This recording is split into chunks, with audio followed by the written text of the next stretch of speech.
Human digestive system, মানুষের পরিপাকতন্ত্র। আমরা যে খাবারটা খাই সেই খাদ্যটা আমাদের পেটের ভিতরে যাওয়ার পরে খাদ্য কী হয়? পাচিত হয়। পাচিত হয় মানে কি? শর্করা জাতীয় খাদ্য পাচিত হয়ে গ্লুকোজে পরিণত হয়, প্রোটিন জাতীয় খাদ্য পাচিত হয়ে অ্যামাইনো অ্যাসিডে পরিণত হয়, ফ্যাট জাতীয় খাদ্য পাচিত হয়ে ফ্যাটি অ্যাসিড বা গ্লিসারলে পরিণত হয়। তো এই প্রথমে আছে পরিপাকতন্ত্র কাকে বলে? যে ডাইজেস্ট পরিপাকতন্ত্র। পরিপাকতন্ত্র সংজ্ঞাটা কি? যে তন্ত্রের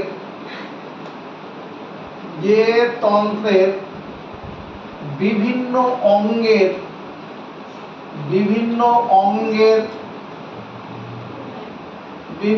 অঙ্গের কার্যকারিতার ফলে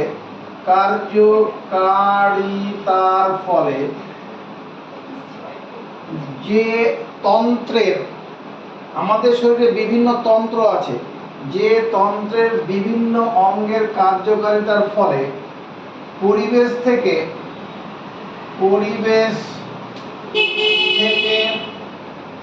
খাদ্যবস্তু গৃহীত হয়,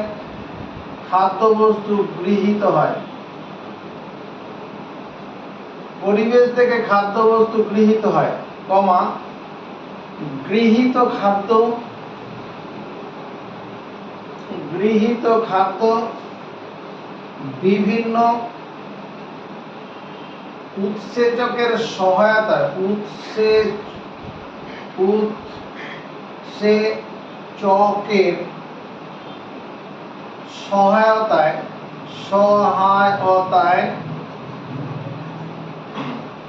পাচিত হয়। আগে লেখাগুলো মুখস্থ করো। পাচিত হয় মানে কি? মানে খাদ্যের সারাংশে পরিণত হয়। তাহলে যে তন্ত্রের বিভিন্ন অঙ্গের কার্যকারিতার ফলে পরিবেশ থেকে খাদ্যবস্তু গৃহীত হয়, গৃহীত খাদ্য বিভিন্ন উৎসেচকের সহায়তায় পাচিত হয়। পাচিত খাদ্যের সারাংশ, পাচিত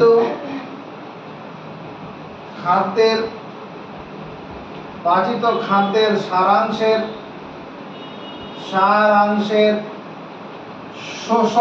শোষিত হয়।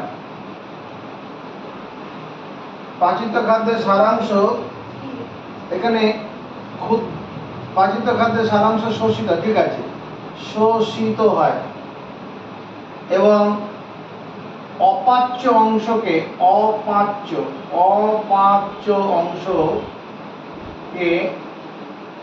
কি করে? মল রূপে দেহ থেকে বের করে দেয়,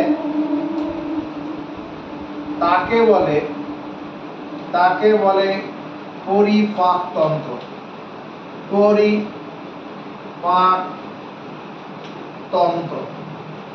ডাইজেস্টিভ সিস্টেম, যে তন্ত্রের বিভিন্ন অঙ্গের কার্যকারিতার ফলে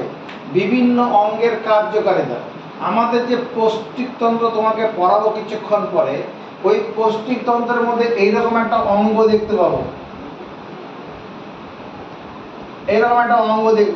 এর নাম পাকস্থলী। এই পাকস্থলী এটা একটা অঙ্গ, আমরা এটা পড়াতে গিয়ে এরকম দেখাবো।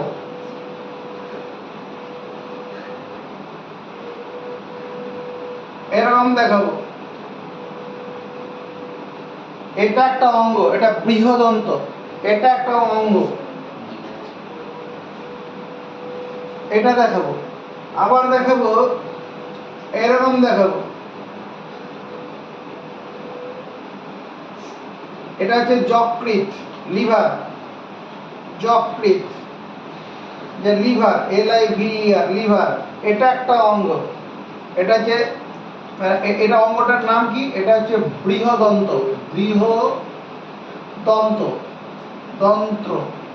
যার নাম হচ্ছে ইংরেজি large, LARG, large intestine, intestine, এটা হচ্ছে স্টোমাক, STOMACH।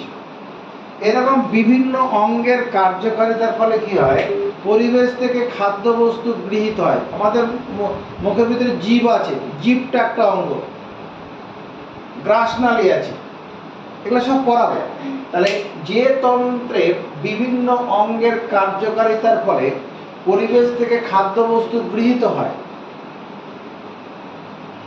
গৃহীত খাদ্য বিভিন্ন উৎসেচকের সহায়তায় পাচিত হয়। খাদ্য পাচিত হয় মানে কি, খাদ্যের সারাংশে পরিণত হয়। যেমন শর্করা পাচিত হয়ে গ্লুকোজ তৈরি হয়, প্রোটিন পাচিত হয়ে অ্যামাইনো অ্যাসিড তৈরি হয়। পাচিত খাদ্যের সারাংশ শোষিত হয়, শুষে নেওয়া হয়, অপাচ্য অংশকে মল রূপে দেহ থেকে বের করে দেয়, তাকে বলে পরিপাক তন্ত্র, ডাইজেস্টিভ সিস্টেম। চলো মুখস্থ করি।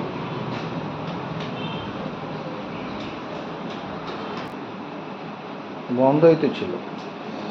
তাহলে হিউম্যান ডাইজেস্টিভ সিস্টেম এর দুটো অংশ আছে, একটা এলিমেন্টারি ক্যানেল মানে পৌষ্টিক নালী, আর একটা কি এলিমেন্টারি গ্ল্যান্ড বা ডাইজেস্টিভ গ্ল্যান্ড, পৌষ্টিক গ্রন্থি।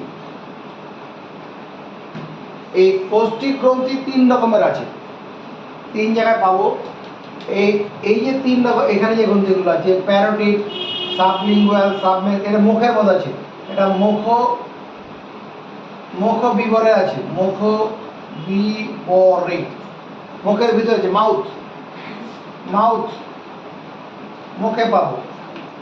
লিভার পাকস্থলীর সঙ্গে লেগে থাকবে, পাকস্থলীর উপরে থাকবে। এটা আমাদের যখন ডাইজেস্টিভ সিস্টেমটা আঁকবো তখন তোমাকে দেখিয়ে দেবো। প্যানক্রিয়াস ওখানেই আছে।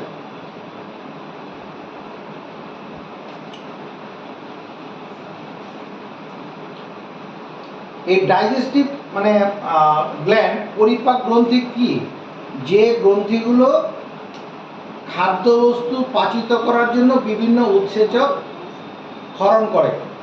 যে গ্রন্থিগুলো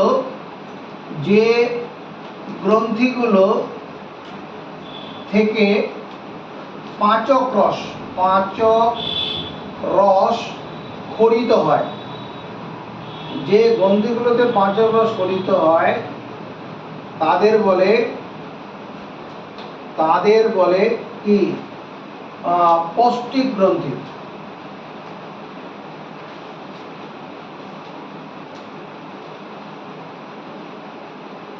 যে গ্রন্থিগুলি থেকে পাচক রস খরিত হয়,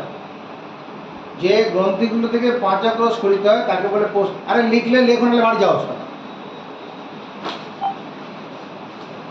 যে গ্রন্থিগুলো থেকে পাচক রস খরিত হয়, পাচক রস মানে খাদ্য পরিপাক করার জন্য এক রকমের রস দরকার হয়, যে রসগুলো কি করে খাদ্যবস্তুকে খাদ্যের সারাংশে পরিণত করতে সাহায্য করে। আর পৌষ্টিক নালী কাকে বলবো,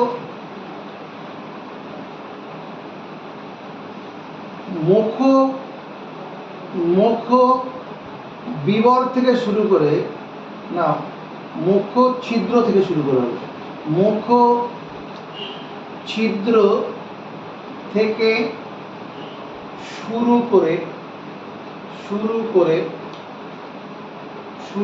কোথাও মোটা, আবার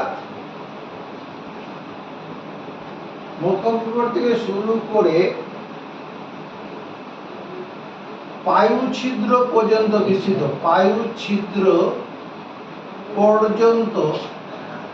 বিস্তৃত,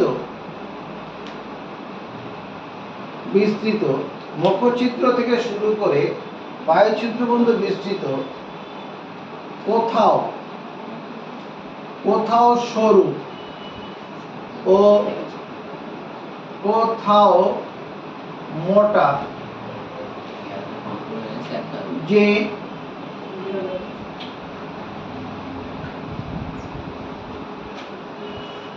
নালীটি অবিচ্ছিন্ন নালীটি বিচ্ছিন্ন বিচ্ছিন্ন নালীটি বর্তমান, নালীটি রয়েছে, তা হলো পৌষ্টিক নালী। পৌষ্টিক নালী মুখছিদ্র থেকে শুরু করে পায়ু ছিদ্র পর্যন্ত বিস্তৃত, কোথাও সরু কোথাও মোটা, অবিচ্ছিন্ন নালীটি রয়েছে, কোথাও ছিন্ন নেই, একদম কন্টিনিউয়াস নালী একটা আছে, তাকে বলে পৌষ্টিক নালী, মানে এলিমেন্টারি ক্যানেল।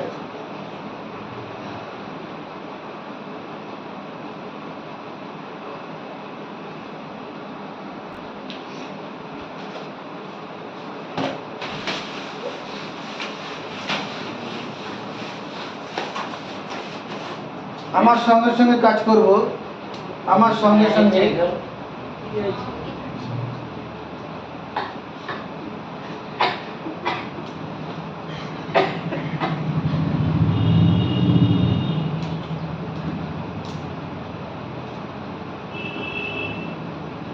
মানে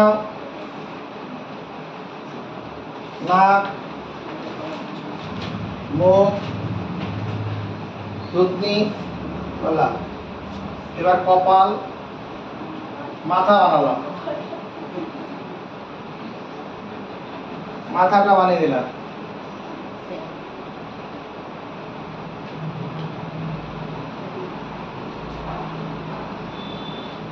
মুখ যখন পড়ছি, এই মুখের আগে আমি গ্রন্থিগুলো দেখাই, তার আগে তোমার এখানে সব দাঁত পাবো আমরা, পরে দেখাচ্ছি, দাঁতের ব্যাপারগুলো পরে দেখাবো।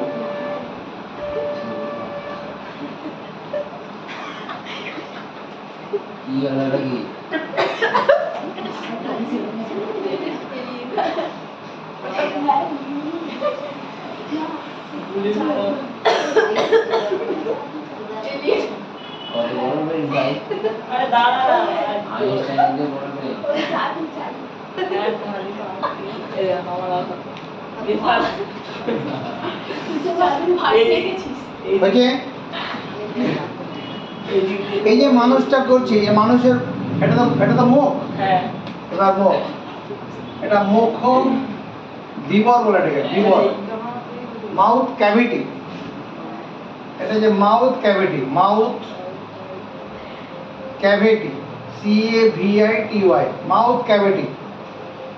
এখানে এই কানের পাশে দুটো কান আছে, দুটো কানের পাশে দুই জোড়া গ্রন্থি আছে। এটার নাম হচ্ছে parotid gland. Parotid gland, parotid, parotid gland, ইংরেজি নাম আগে লিখে দিয়েছি আমি। প্যারোটিড গ্ল্যান্ড এক জোড়া আছে, দুটো কানের দুপাশ, এদিকের কানে একটা আছে, এদিকের কানের পাশে একটা আছে, প্যারোটিড গ্ল্যান্ড।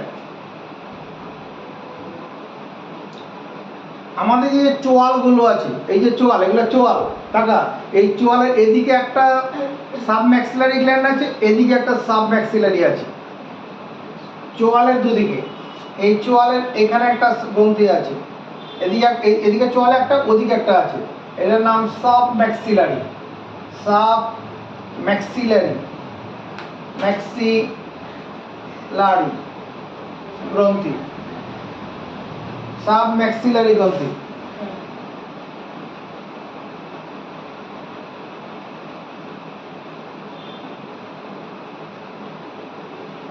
আর জিভের এরকম জায়গায় জিভ থাকবে তো, এই জিভের ঠিক নিচে একটা গ্রন্থি আছে, এটা সাবলিঙ্গুয়াল গ্রন্থি,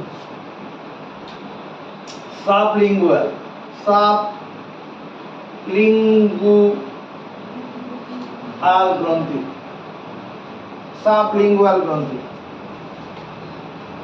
এই তিনটে গ্রন্থিকে একসঙ্গে বলে লালা গ্রন্থি। এই তিনটে গ্রন্থিকে একসঙ্গে বলে লালা গ্রন্থি। তাহলে লালা গ্রন্থি, লালা গ্রন্থি মানে salivary gland, SALIVARY, salivary gland, salivary gland বলতে একটা হচ্ছে parotid gland, PAROTID, parotid gland. 2 নম্বর হচ্ছে submaxillary, MAXILIARY, submaxillary gland. আর 3 নম্বরে হচ্ছে কি সাবলিঙ্গুয়াল, LINGUAL, সাবলিঙ্গুয়াল গ্ল্যান্ড।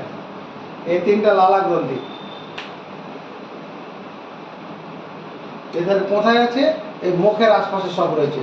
কানের পাশে রয়েছে, 2 কানের পাশে দুটো, যার নাম প্যারোটিড গ্ল্যান্ড।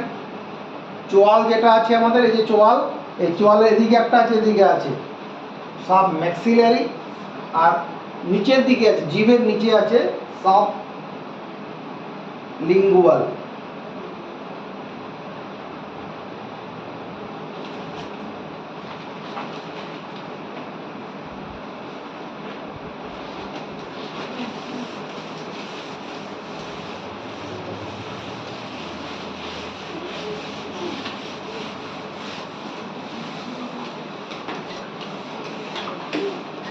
এলিমেন্টারি ক্যানেল যেটা পড়ছি, এলিমেন্টারি ক্যানেল মানে পৌষ্টিক নালী। এই পৌষ্টিক নালীর অংশগুলো কি কি আছে? পৌষ্টিক নালীর অংশগুলো একটা হচ্ছে মুখ, মানে মাউথ, MOUTH, মাউথ। পৌষ্টিক নালীর অংশ একটা হচ্ছে মুখ। 2 নম্বর হচ্ছে গ্রাস নালী, গ্রাস নালী, যার ইংরেজিতে OESO, অসো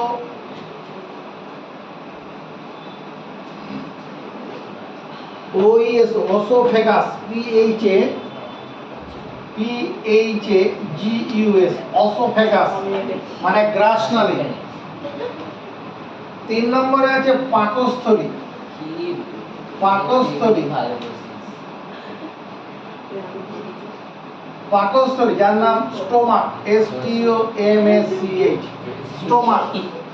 তোর ভাইকে কাজ করতে বল, বাড়ি যেতে বল। কথা বন্ধ। তারপরে ক্ষুদ্রান্ত, ক্ষুদ্রান্ত জানে small SMAW, small intestine, intestine, TIN, এগুলো সব আমরা একে একে বুঝাবো। Small intestine, ক্ষুদ্রান্ত।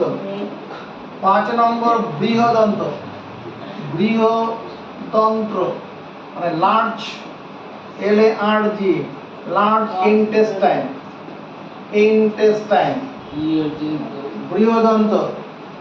আর কি আছে? রেকটাম, RECTUM, রেকটাম মানে মলাশয়,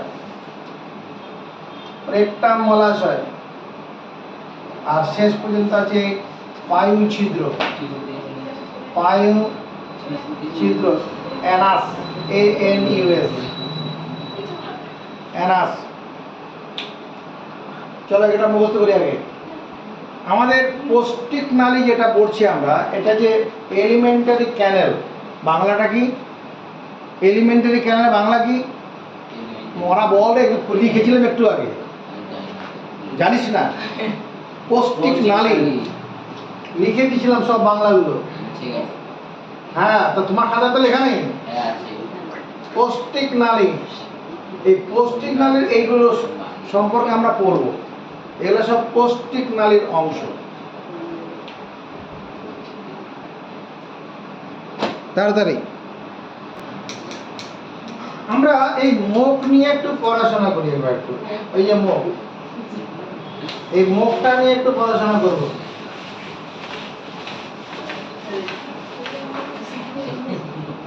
মুখ যেটা বলছি, এই মুখের দুটো অংশ আছে, দুটো না 3টা অংশ হবে মুখের। একটা হচ্ছে তোমার ঠোঁট,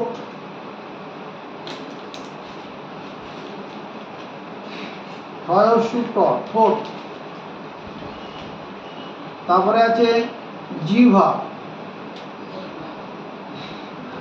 মানে টাং, TONGUE, টাং। আছে দাঁত, দাঁত হচ্ছে টিথ, TEETH, তারপরে তালু, তালু হচ্ছে প্যালেট, PALAT, প্যালেট।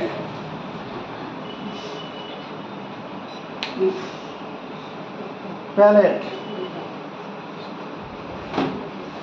আর ঠোঁট যেটা বললাম এটা যে vestibule, VESTI VULE, vestibule, VULE, vestibule. এই মুখের এই অংশগুলো আমাদের রয়েছে।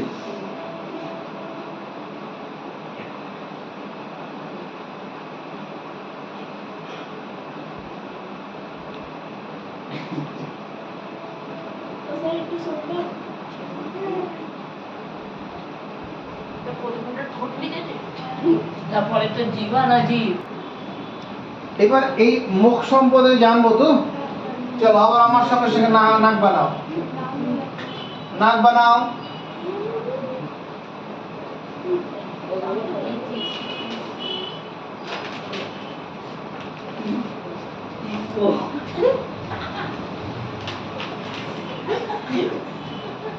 তাড়াতাড়ি। কাঠটা একটু জলে মিশিয়েছে, জলাই এটা পুরো আমার মতো হয়েছে। এটাকে আমরা ঠোঁট বলবো। দুটো ঠোঁট আছে। ঠোঁট মানে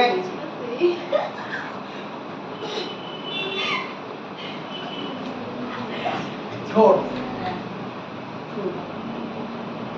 হয় ওকার হবে, হয় ওকার ট, ঠোঁট হয় ওকার ট, ঠোঁট। এখানে এরকম তাকা, এখানে দাঁতের যে স্ট্রাকচারটা আছে, দাঁতের স্ট্রাকচার আমাদের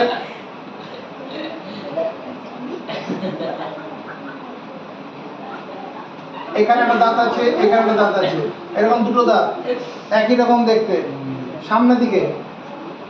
এই দুটো দাঁতকে বলা হয় ক্যানাইন।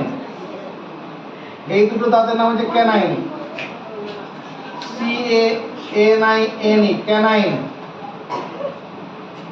পরে একটা দাঁত এরকম একটা সূচালো দাঁত আছে একটা, একটুখানি হ্যাঁ একটু একটা সূচালো প্রকৃতির আছে একটু, এটার নাম হচ্ছে incisor, incisor, incisor, canine incisor.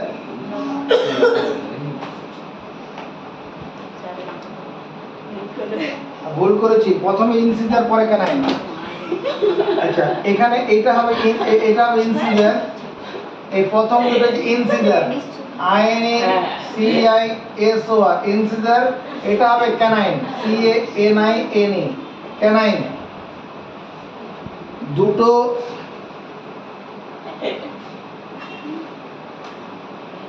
Incisor,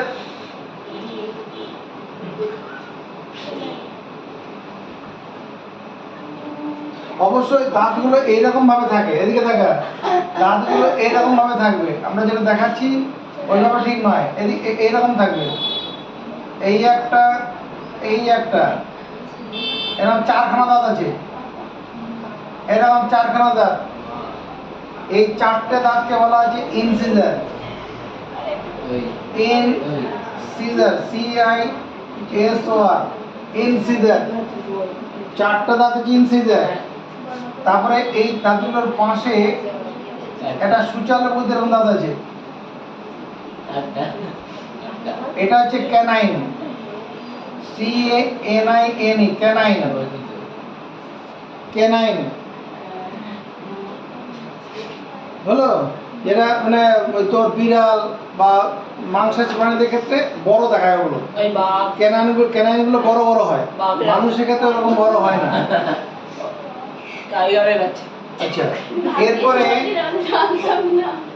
এখানে এদিকে দুটো, এদিকে দেখা একটু একটু একটু বড় সাইজের, এদিকে দুটো, এটা প্রিমোলার, প্রিমোলার দুটো প্রিমোলার, PREMOLAR, প্রিমোলার, প্রিমোলার। তাহলে ইনসিজার আছে তোমার কটা? 4টে, ক্যানাইন দুটো, দুদিকে দুটো, প্রিমোলার 4টে, আর এরপরে পিছন দিকে আরো 3টে দাঁত আছে পরপর, এইগুলাকে বলে মোলার। এই 3টে দাঁতকে বলে মোলার। ওটা দাদা তিনটে থাকে। MOLAR মোলার 6টা, এদিকে 3টে এদিকে 3টে, মোট 32টা দাঁত হচ্ছে। না 16টা, এক পাটিতে 16টা। দুটো বাড়ি দিয়ে ভর্তি। এখানে দেখ, এখানে কটা হলো? 6 আর 4 10, 10 আর 4 14, 16, এক পাটিতে 16খানা দাঁত।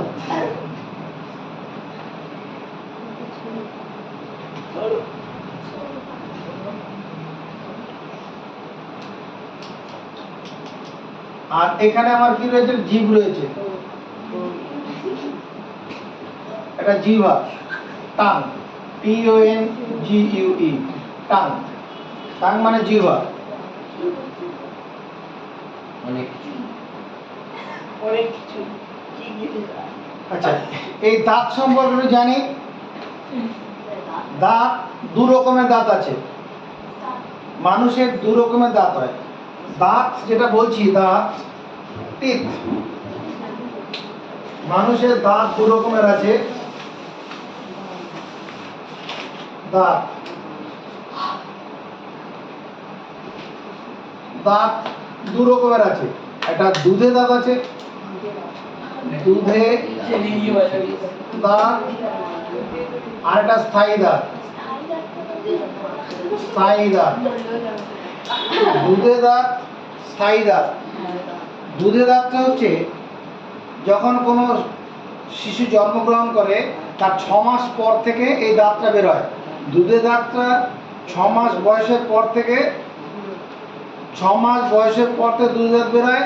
এটা 2 বছর, 3 বছর, 4 বছর পর্যন্ত চলে। 6 বছরের পরে, 6 বছর হতে হতে এই দুধে দাঁতগুলো আবার পড়ে যায়। এই দুধে দাঁত 20টা হতে পারে, দুধে দাঁত থেকে 20টি। এই দুধে দাঁতগুলো সব পড়ে যায়, থাকে না। 6 বছর 7 বছর বয়স হলেই দুধে দাঁত সব পড়ে যায়। এরপরে স্থায়ী দাঁত উঠতে থাকে, যে দাঁতগুলো আর সারা জীবন ধরে চলবে। এই যে স্থায়ী দাঁত যেটা আছে, এটা 25 বছর পর্যন্ত সেটা উঠতে পারে। 25 বছর বয়স পর্যন্ত স্থায়ী দাঁত উঠতে পারে। এই স্থায়ী দাঁত হচ্ছে তোমার দুটো পাটি আছে, প্রতি পাটিতে 16টি করে 32টি মোট দাঁত আছে, 32টি দাঁত আছে। দাঁত স্থায়ী দাঁত আছে প্রতি পাটিতে 16টা করে, মোট 32টা দাঁত। এই দাঁতের সংকেত লিখতে বলা হয়। দাঁতের সংকেত মানে teeth formula, TEETH, teeth formula, দাঁতের সংকেত কিরকম? তোমার I 2/2, মানে ইনসিজার 2/2, ইনসিজার 2/2, ইনসিজার 2/2 মানে এই যে আমি যে হাঁক করি, তোমার এইদিকে দুটো, এইদিকে দুটো, প্রতি পাটিতেই আছে। এদিকে দুটো, এদিকে দুটো, একই রকম। তারপরে ওই দুটো দাঁতের পরে 3 নম্বর দাঁতটা একটু এরকম সূচালো মতো হবে, ওটা হচ্ছে ক্যানাইন, ওটা হচ্ছে C 1/1। এদিকে একটা, এদিকে একটা, প্রত্যেক পাটিতে আছে। প্রিমোলার PM 2/2, প্রিমোলার দুটো দুটো করে। তারপরে মোলার M 3/3। এটা হচ্ছে ফর্মুলা। ইনসিজার 2/2, এটা কাজই করছে না কেন? দেখা দরকার নেই।